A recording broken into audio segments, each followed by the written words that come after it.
আমন্ত্রণ জানাচ্ছি প্রিয় দর্শক মানচিত্র নিয়মিত আয়োজন কথোপকথনে। ঈদের শুভেচ্ছা বিনিময়ের সময় যমুনায় ঘন ঘন লোডশেডিং হয়েছে। এটি কিসের লক্ষণ? ঈদের দিন সেনাপ্রধান জেনারেল ওয়াকার খান প্রধানমন্ত্রী তারেক রহমানের সাথে ঈদের শুভেচ্ছা বিনিময় করেছেন। সেখানে তারেক রহমান কি বলেছিলেন জেনারেল ওয়াকারকে? এছাড়াও বহুল আলোচিত মির্জা ফখরুল আলমগীরের সেই উক্তি যে আওয়ামী লীগকে রাজনীতি করতে দেওয়া হবে না, সেটা নিয়ে আজকের আলোচনা। শেষ পর্যন্ত সাথে থাকবেন। আসসালামু আলাইকুম এবং আদাব। ঈদের শুভেচ্ছা নেবেন। গত 3 দিন আপনাদের সাথে কথা হয়নি। ঈদ নিয়েই আসলে একটু ব্যস্ত ছিলাম। এবার সামাজিক কাজগুলো, দায়িত্বগুলো অনেক বেশি ছিল। যাই হোক, এই 3 দিনে অনেক ঘটনা ঘটেছে। বাংলাদেশে যেমন ঘটেছে, দেশের বাইরে, বিশেষ করে ইরান এবং যে ইসরায়েল আমেরিকার যে সংঘাত, যে যুদ্ধ, সেখানে অনেক রকমের আপডেট রয়েছে। আপনারা নিশ্চয়ই সবগুলো জানেন। আমি প্রথমে একটু যমুনায় চলে যাচ্ছি। যে রাষ্ট্রীয় অতিথি ভবন যমুনায় প্রধানমন্ত্রী তারেক রহমান সর্বস্তরের মানুষের সাথে ঈদের শুভেচ্ছা বিনিময় করেন। সব স্তরে, এবং রাস্তায়ও অনেক লোক হয়েছিল বলে শুনেছি। কিন্তু এরকম একটা গুরুত্বপূর্ণ প্রোগ্রামের সময় যমুনায় বারবার লোডশেডিং হয়েছে, এবং এটি নিয়ে কিন্তু কর্মকর্তাদের কপালে ভাঁজ পড়েছে যে এরকম রাষ্ট্রীয় অনুষ্ঠানে, সরকারি অনুষ্ঠানে যদি লোডশেডিং হয়, তাহলে সামনে যে গ্রীষ্ম আসছে, এই যে এপ্রিল মাস আসতেছে, কালবৈশাখীর ঝড়, এবং আপনারা জানেন এপ্রিল মে মাসে কি ভয়াবহ গরম পড়ে। তো সেই অবস্থায় লোডশেডিং এর কি অবস্থা, বিশ্বব্যাপী তেলের যে অবস্থা, এটা নিয়ে কিন্তু অলরেডি কথাবার্তা শুরু হয়ে গেছে। এদিকে জেনারেল ওয়াকার খান সেনাপ্রধান, তিনি যমুনায় এসেছিলেন তারেক রহমানের সাথে শুভেচ্ছা বিনিময় করতে, এবং তারেক রহমান তাকে দেখে বলে ঈদের সেলামি চেয়েছেন এবং বলেছেন যে পায়ে হাত দিয়ে সালাম করব, আপনি সেলামি দেন। তো এটা এটা আসলে ছিল একটা আন্তরিক শুভেচ্ছা বিনিময়। এটার পেছনে রাজনীতি খুঁজতে যাবার কোনো কারণ নেই। কিন্তু যেহেতু যমুনার থেকে খবরটি পেলাম, আমার মনে হয় যে এটি আপনাদের জানাই। কিন্তু সবচেয়ে গুরুত্বপূর্ণ যে বিষয়টা, সেটা হলো গত বুধবার বিএনপির গুলশান কার্যালয়ে বিএনপির মহাসচিব মির্জা ফখরুল আলমগীর সাংবাদিকদের সাথে কথা বলছিলেন, এবং সেখানে একজন সাংবাদিকের প্রশ্নের উত্তরে তিনি বলেছেন সবাই রাজনীতি করবেন এক্সেপ্ট আওয়ামী লীগ। আওয়ামী লীগের রাজনীতি বন্ধ আছে এবং আওয়ামী লীগ রাজনীতি করতে পারবে না। এবং অনেক পত্রিকা, অনেক মিডিয়া শিরোনাম করেছে যে আওয়ামী লীগের কার্যক্রমের উপর থেকে নিষেধাজ্ঞা তুলে নেওয়া হবে না। তো এটা নিয়ে কিন্তু, এটা বলার সাথে সাথে এটা যে মুহূর্তে মিডিয়া এসেছে, এটা কিন্তু স্পার্ক করেছে ন্যাশনালি অ্যান্ড ইন্টারন্যাশনালি। বিশেষ করে এই যে আওয়ামী লীগ সম্পর্কে মির্জা ফখরুল আলমগীর যে এই কমেন্টটা করেছেন, এটা কি বিএনপির মনোভাব কিনা, এটা কি সরকারের মনোভাব কিনা, এটা জানার জন্য কিন্তু মানে অনেক রকমের, মানে it created huge tension, to be very honest. আমাদের প্রতিবেশী রাষ্ট্র ভারত থেকে তাৎক্ষণিকভাবে বিএনপির নেতা সালাউদ্দিন আহমেদের কাছে জানতে চাওয়া হয়েছে যে এটা কি সরকারের বক্তব্য কিনা। দিল্লি থেকে আধ্যক্ষের একজন ফোন করেছিলেন মিস্টার সালাউদ্দিন আহমেদকে। দিল্লির বিভিন্ন পর্যায় থেকে বাংলাদেশ সরকারের সাথে যোগাযোগ করা হয়েছে, এবং তাদের একই প্রশ্ন যে মির্জা ফখরুল আলমগীর এই কথাটি কেন বললেন। এমনকি তারেক রহমানের কাছেও ভারত থেকে ফোন এসেছে, এবং তারা এই বিষয়ে একটা ক্লারিফিকেশন চেয়েছে। ভারতের ক্লারিফিকেশন চাইবার কারণটা হলো যে এটা অনেকটা ওপেন সিক্রেট যে তারেক রহমান বাংলাদেশে ফিরেছেন গত বছরের 25শে ডিসেম্বর। তিনি নির্বাচনে অংশগ্রহণ করেছেন, বাংলাদেশের প্রধানমন্ত্রী হয়েছেন। এই সামগ্রিক প্রক্রিয়ায় ভারতের একটা ভূমিকা ছিল বলে অনেকেই মনে করেন, এবং এটা অবিশ্বাস করবার কোনো কারণ নেই। কারণ ডক্টর ইনুস যেভাবে সবকিছু গুছিয়ে এনেছিলেন, তাতে কনফার্ম জামাত ক্ষমতায় যেত। তো সেইখান থেকে পরিবেশ, ভারত চেয়েছিল যে আওয়ামী লীগ সহ সব দলকে নিয়ে একটা ইনক্লুসিভ নির্বাচন করতে, কিন্তু সেটা যখন সম্ভব হচ্ছিল না, তখন ভারত কিন্তু প্ল্যান বিতে চলে গেছে। এবং ভারত এই সম্ভাবনা মাথায় রেখে অনেক আগে থেকেই লন্ডনে তারেক রহমানের সাথে একটা যোগাযোগ স্থাপন করেছিল, সেটা হলো লন্ডনে ভারতীয় দূতাবাসের মাধ্যমে। তো ন্যাচারালি যে 10টি পয়েন্টে অ্যাগ্রি করে তারেক রহমান বাংলাদেশে ফিরেছেন এবং ক্ষমতায় এসেছেন, প্রধানমন্ত্রী হয়েছেন, তার মধ্যে একটা শর্ত ছিল যে আওয়ামী লীগের কার্যক্রমের উপর থেকে নিষেধাজ্ঞা তুলে নিতে হবে এবং বাংলাদেশে একটা ইনক্লুসিভ পলিটিক্যাল এনভায়রনমেন্ট এনশিওর করা হবে। এইটাই কিন্তু তারেক রহমান এগ্রি করেছিলেন। তো ন্যাচারালি যখন বিএনপির রাজনৈতিকভাবে দ্বিতীয় সর্বোচ্চ ব্যক্তি মির্জা ফখরুল আলমগীর বলেন যে আওয়ামী লীগের উপর থেকে নিষেধাজ্ঞা তুলে নেওয়া হবে না এবং আওয়ামী লীগের কার্যক্রম বন্ধ থাকবে, ন্যাচারালি তারেক রহমানের প্রদত্ত অঙ্গীকারের খেলাপ এটা। তো তারেক রহমানকে যখন ভারত থেকে ফোন করা হয়েছে তখন ন্যাচারালি তারেক রহমান মির্জা ফখরুল আলমগীরকে ডেকেছিলেন। তারেক রহমান মির্জা ফখরুল আলমগীরকে ডেকে তার এই উক্তির একটি ব্যাখ্যা চান এবং তারেক রহমান যথেষ্ট উষ্মা প্রকাশ করে বলেন যে তিনি কি বলেছেন যে আওয়ামী লীগের কার্যক্রমের উপরে যে নিষেধাজ্ঞা দিয়ে গিয়েছিল ডক্টর ইউনূসের সরকার সেটি উইথড্র করা হবে কি হবে না, তিনি তো এ ব্যাপারে কোনো মন্তব্য করেননি, এ ব্যাপারে দলের কোনো সিদ্ধান্ত হয়নি। তাহলে মির্জা ফখরুল আলমগীর যেচে পড়ে কেন এই কথাটি বললেন? তারেক রহমান তাকে স্মরণ করিয়ে দেন যে তার অনুপস্থিতিতে বিএনপির দুঃসময়ে মির্জা ফখরুল আলমগীর মহাসচিব হিসেবে গুরুত্বপূর্ণ দায়িত্ব পালন করেছেন এবং এর জন্য তারেক রহমান তার প্রতি কৃতজ্ঞতাও প্রকাশ করেন। বাট দ্যাট ডাজেন্ট মিন যে আজকে দলের বর্তমান অবস্থায় তিনি এমন একটা কথা বলবেন যেটা দলীয় সিদ্ধান্ত নয়, যেটা তারেক রহমান নিজেও কখনো বলেননি। তাহলে এর ফলে যথেষ্ট কনফিউশন তৈরি হয় এবং বলেছেন যে এই ধরনের কথাবার্তা আর যেন না বলতে এবং এই যে তিনি বলেছেন এটা যেন মিডিয়ায় তিনি কারেক্ট করে দেন। এখন প্রশ্ন হলো যে মির্জা ফখরুল আলমগীর কেন এই কথাটা বললেন? তিনি কি এটা কি তার স্লিপ অফ টাং ছিল? তার মতো একজন বর্ষিয়ান রাজনীতিবিদ এবং অনেকেই আমরা তাকে পছন্দ করি, তিনি অনেকের কাছে শ্রদ্ধেয় রাজনীতিবিদ, তিনি কি এটা ভুল করে বলে ফেলেছেন নাকি এটার পেছনেও একটা রাজনীতি আছে? বিএনপিতে আপনারা জানেন যে বিএনপি একটা জগা খিচুড়ি রাজনৈতিক দল। এখানে মুক্তিযুদ্ধের পক্ষের লোক আছে, এখানে জামাতের পক্ষের লোক আছে, মুক্তিযুদ্ধের বিরোধী লোক আছে, এখানে আবার তরুণ প্রজন্মের লোকজনও কিছু আছে। সো এই নানামুখী টানাপোড়েনের মধ্যে দিয়ে মির্জা ফখরুল আলমগীর একটি ধারার নেতৃত্ব দেন।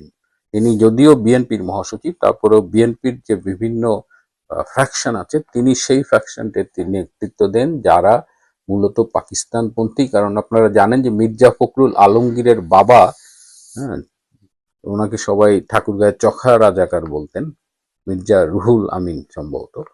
তো তিনি কিন্তু পাকিস্তান আমলে বিখ্যাত রাজাকার ছিল এবং স্বাধীনতার বিরোধিতা করেছিলেন। তো সেই রাজনৈতিক উত্তরাধিকার মির্জা ফখরুল আলমগীর বহন করেন এবং তিনি চান না যে আওয়ামী লীগ রাজনীতিতে ফিরে আসুক এবং যেহেতু পাকিস্তানপন্থী, যেহেতু মুক্তিযুদ্ধের বিরোধিতা করেন তিনি এবং বিএনপির ওই ধারার অন্যতম নেতা, সেহেতু তিনি আওয়ামী লীগ ফিরে আসলে মনে করেন যে এটা বিএনপির রাজনীতির জন্য একটা থ্রেট হতে পারে।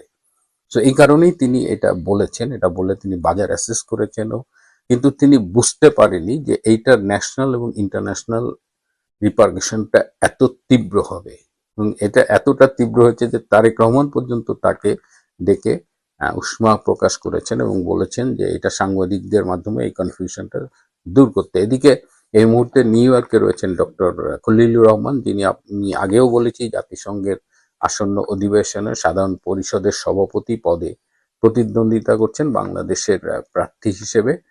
তিনি আবার এই ঘটনায় কিন্তু সাথে সাথে ভারতে যোগাযোগ করেছেন এবং তিনি বলেছেন তিনি বাংলাদেশে ফেরার পথে দিল্লি হয়ে আসতে চান এবং দিল্লি পররাষ্ট্রমন্ত্রী জয়শঙ্করের সাথে তিনি বৈঠক করতে চান। এই ব্যাপারটা নিয়ে যে কনফিউশন অ্যারাইজ করেছে সেটা দূর করার জন্য। কারণ এইটার ইম্প্যাক্ট কিন্তু সামাজিকভাবে বাংলাদেশের ভেতরেও পড়েছে।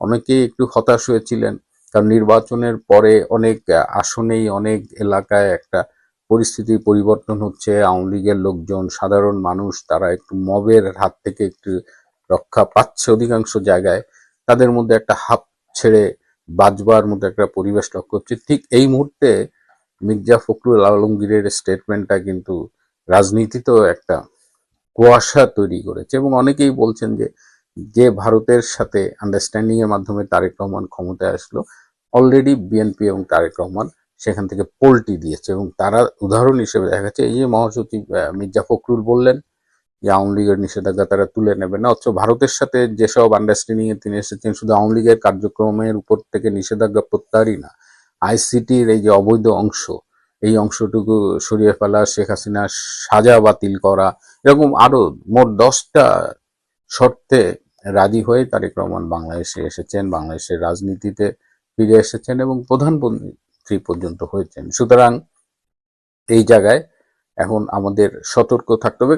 আমরা যেটা করব, আমরা আসলে দেখব এই যে ঈদের পরে সংসদের অধিবেশনটা চলবে এবং সেখানে আমরা দেখব যে তারেক রহমান যে শর্তে বাংলাদেশের রাজনীতিতে ফিরেছেন এবং প্রধানমন্ত্রী হয়েছেন সেই শর্তগুলো মেনে চলবেন নাকি পোল্টি দেবেন, এবং পোল্টি দিলে সেটি কি তারেক রহমান, বর্তমান সরকার এবং বিএনপির রাজনীতির জন্য শুভ কোনো বার্তা বয়ে আনবে কিনা।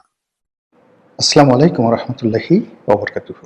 সম্মানিত দর্শক, বর্তমান রাষ্ট্রপতি জনাব শাহাবুদ্দিন চুপ্পু, তাকে নিয়ে রাজনীতির যে সাসপেন্স, এটি এখন চরমে। যদিও আমাদের রাষ্ট্রপতির যে পদ এবং পদবি, এটি সাংবিধানিক, নির্বাচিত রাজনৈতিক সরকারের ইচ্ছা বা অনিচ্ছার বাইরে রাষ্ট্রপতির আসলে যাওয়ার কোনো সাধ্য নেই। তো এই অলংকারিক পদটি শেখ হাসিনার পতনের পর থেকে নানা কারণে গুরুত্বপূর্ণ হয়ে পড়েছে। এই রাষ্ট্রপতিকে বাদ দেওয়ার জন্যে এবং এই রাষ্ট্রপতি পদে ডক্টর মোহাম্মদ ইউনূসকে বসানোর জন্যে বা আরও কেউ তাদেরকে বসানোর জন্য যে চক্রান্ত হয়েছে, বিশেষ করে হাদি হত্যাকাণ্ডের পরে যে পরিবেশ পরিস্থিতি তৈরি করা হয়েছিল, তারপরও এখনো রাষ্ট্রপতি শাহাবুদ্দিন চুপ্পু সাহেব যে বঙ্গভবনে আছেন, এটি রাজনীতিতে একটি বিস্ময়কর ঘটনা। গত 18 মাসে বাংলাদেশে আসলে যে কি ঘটেছে, এটি নিয়ে এখনো কেউ খোলামেলা আলোচনা করেননি। 75 15 আগস্টের পর যেভাবে দেশি বিদেশি সাংবাদিকরা একটার পর একটা বই লিখে বিশ্লেষণ করে কেন এই হত্যাকাণ্ড ঘটলো, কেন নেপথ্যে এত কিছু হলো, সবার একটা চুলচেরা বিশ্লেষণ ছিল, যার থেকে আমরা এখন বুঝতে পারি। কিন্তু সে অনুযায়ী জিয়াউর রহমান সাহেবের যে হত্যাকাণ্ড, সেটি নিয়ে ওভাবে কোনো সাহিত্য রচনা হয়নি।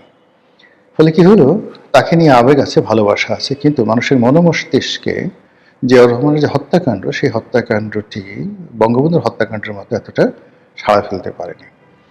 তো সেই দিক থেকে গত 18 মাসে প্রথমত শেখ হাসিনার পতন, এই পতনের পেছনে এনসিপি কতটা দায়ী, মানে সমন্বয়করা কতটা দায়ী, বা বৈষম্য বিরোধী আন্দোলনকারীরা কতটা দায়ী। এই আন্দোলনের মাস্টার মাইন্ড কে? সালাউদ্দিন সাহেব, তারেক রহমান সাহেব, জামাতের আমির শফিক সাহেব, তারপর সমন্বয়ক এবং মাস্টার মাইন্ড হিসেবে যিনি পরিচিতি লাভ পেয়েছেন মাহফুজ, নাকি ডক্টর মোহাম্মদ ইউনূস? কেন এই মেট্রিকুলাস ডিজাইনটা হয়েছিল, কিভাবে হয়েছিল? বিটিভি ভবন পোড়ানো, মেট্রো রেলে আগুন, তারপর সেতু ভবনে আগুন সহ মহাখালীতে যে তাণ্ডব চলেছিল, সায়দাবাদে যে তাণ্ডব চলেছিল, এবং গণভবন, বঙ্গভবন, ঢাকা রাজপথ, বিশেষ করে বাড্ডা, রামপুরা, মহাখালী, এই অঞ্চলগুলোতে যা কিছু ঘটেছে তার খুব অল্প আমরা জানি। মাঝে মধ্যে 2-4টি বিস্ফোরক কথা বের হয়ে আসছিল, যেমন ব্রিগেডিয়ার সাখাওয়াত সেই 7.65 বোরের যে রাইফেল, স্নাইপার রাইফেল, এই রাইফেল নিয়ে মুখ ফসকে কিছু কথা বলে ফেলেছিলেন। তো ঘটনা যাই হোক, শেখ হাসিনার পতন হয়েছে, 15 বছরের শাসক, দেশের বেশিরভাগ মানুষ রাজপথে নেমে এসেছে এবং ডক্টর মোহাম্মদ ইউনূসকে বরণ করে নিয়েছে। যেখানে যেখানে আওয়ামী লীগ ছিল, যেখানে যেখানে আওয়ামী লীগের নাম ছিল, গন্ধ ছিল, হোক সে ইউনিয়ন পরিষদের মেম্বার কিংবা মন্ত্রী অথবা রাষ্ট্রপতি, সব জায়গাতে বিক্ষোভকারীরা, আন্দোলনকারীরা তাদের সর্বশক্তি নিয়োগ করে মব তৈরি করা হয়েছে। সুপ্রিম কোর্ট থেকে শুরু করে সব জায়গাতে নজিরবিহীনভাবে বাংলাদেশের প্রধান বিচারপতি সহ অন্যান্য যে সকল বিচারপতিদেরকে নাজেহাল করা হয়েছে, নাস্তানাবুদ করা হয়েছে এবং তাদেরকে চাকরিচ্যুত করা হয়েছে বা তারা পদত্যাগ করেছেন। এটি আমার জানা মতে অন্য কোনো অসভ্য দেশে ঘটেছে আমি জানি না। যাই হোক, এত কিছুর পরে যে মানুষটি টিকে গেছেন তিনি হলেন জনাব শাহাবুদ্দিন চুপ্পু। তাকে গত 18 মাসে বঙ্গভবন থেকে বের করার জন্যে, তাড়ানোর জন্যে, মেরে ফেলার জন্যে, পদচ্যুত করার জন্য, আরও অনেক কিছু, মানে যা ভাষায় বর্ণনা করা যাবে না, সর্বোচ্চ চেষ্টা হয়েছে। কিন্তু এখানে বিএনপি রাজনীতির যাকে বলা হয় কৌশল, সেনাবাহিনীর কৌশল, আমলাতন্ত্রের কৌশল, এবং যারা সেই ডক্টর মোহাম্মদ ইউনূসের কিচেন ক্যাবিনেটের সদস্য ছিলেন তাদের মধ্যে মতদ্বৈততার কারণে আজকের দিনটি পর্যন্ত জনাব শাহাবুদ্দিন চুপ্পু সাহেব তিনি টিকে আছেন। এবং এই পৃথিবীতে মানুষদের মধ্যে যাদের সর্বোচ্চ সার্ভাইভাল পাওয়ার, আমার কাছে মনে হচ্ছে গত 17 মাসে উনি যে নিজের অস্তিত্ব বজায় রাখার জন্য যেভাবে উনি টিকে ছিলেন, যেভাবে উনি কথা বলেছেন এবং যেভাবে তিনি কৌশলী হয়েছেন ওই বঙ্গবন্ধু ভবনের ওই আবদ্ধ বাড়ি থেকে, যেভাবে তিনি সাংবাদিক মতিউর রহমান চৌধুরী থেকে শুরু করে অনেক সাংবাদিকদেরকে ডেকে তিনি বক্তব্য দিয়েছেন, কথা বলেছেন, বহু মানুষের সঙ্গে সম্পর্ক স্থাপন করেছেন ব্যক্তিগত পর্যায়ে, অনেককে তিনি নরম করে ফেলেছেন, অনেকের সঙ্গে তিনি সম্পর্ক স্থাপন করেছিলেন, এটা বলতে গেলে বিস্ময়কর। তো সেই শাহাবুদ্দিন চুপ্পু তিনি বিএনপি ক্ষমতায় আসার আগে নিজেই বললেন যে রাজনৈতিক সরকার আসলে তিনি চলে যাবেন, স্বেচ্ছায় পদত্যাগ করে চলে যাবেন। ঢাকা বিশ্ববিদ্যালয়ের ভিসি সাহেব তিনিও চলে গেছেন, আর অনেকে চলে গেছেন, দুর্নীতি দমন কমিশনের চেয়ারম্যান তিনিও চলে গেছেন। চুপ্পু সাহেব তিনি চলে যাবেন, বা তাকে বলা হবে আপনি চলে যান, অথবা তিনি পদত্যাগ করবেন, অথবা তাকে বাধ্য করা হবে। এটাই যখন 99.99% সম্ভাবনা ছিল নতুন সরকারের শপথ গ্রহণের আগ পর্যন্ত। কিন্তু শপথ গ্রহণ করার পরে এখন 99.99% সম্ভাবনা দেখা দিয়েছে জনাব শাহাবুদ্দিন চুপ্পু ক্ষমতায় থেকে যাবেন বা তিনি মেয়াদ পূর্ণ করবেন, এরকম একটি কথা। কেন? এটা নিয়ে হলো আজকের এই আলোচনা। আলোচনার গভীরতা বোঝার জন্য আপনাদেরকে 3-4টি বিষয় বলি। প্রথমত হলো যে জনাব শাহাবুদ্দিন চুপ্পু পার্লামেন্টে যে বক্তব্য দিলেন এটাকে আপনি ফার্স্ট কগনিজেন্সে নেন। তাকে রাখা হয়েছে, পার্লামেন্টে নেওয়া হয়েছে মূলত জামাত এবং এনসিপি তাদেরকে উত্তেজিত করার জন্য। তারা সংসদ বর্জন করুক, সংসদ থেকে বের হয়ে যাক, পার্লামেন্ট জমিয়ে তুলুক, বা পাগলের মতো তারা খামচি করুক, এরকম একটা দৃশ্য। অথবা তারা বসে বসে নিজেরা যাদের সমালোচনা করেছে, সেই আওয়ামী লীগ কিংবা যাকে বঙ্গভবন থেকে বের করার জন্য সর্বশক্তি নিয়োগ করা হয়েছে সেই চুপ্পু, তো তাকে রাষ্ট্রপতির ভাষণের সময় দেখবেন, এটা জামাত এবং বিএনপির জন্য যে অবমাননাকর, যে মানে যাকে বলা অস্বস্তিকর, এটা বিএনপির লোকজন চেয়েছে। এটা হলো এক। 2 নম্বর হলো যে ঈদগাহ, জাতীয় ঈদগাহ ময়দানে, তো জাতীয় ঈদগাহ ময়দানে জনাব তারেক রহমান সাহেব এবং শাহাবুদ্দিন চুপ্পু সাহেব, তারপর প্রধান বিচারপতি একত্রে নামাজ আদায় করেছেন।